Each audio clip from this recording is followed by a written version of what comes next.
এই বিড়ালকে কখনো আপনারা কষ্ট দিবেন না, বিড়ালকে আদর করবেন, বিড়ালকে ভালো মতো পুষবেন।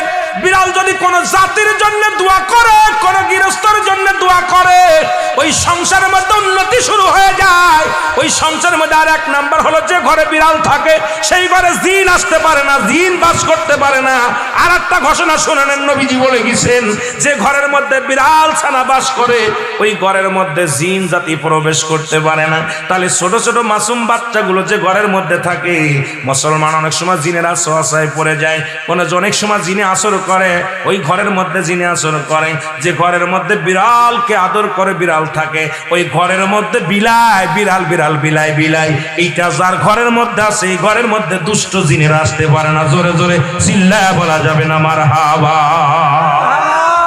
একবার নবী সুলাইমান আলাইহিস সালাম শুনতে পাইলেন পাশের বাড়িতে একটা কুকুরকে কষ্ট দিয়ে বিষ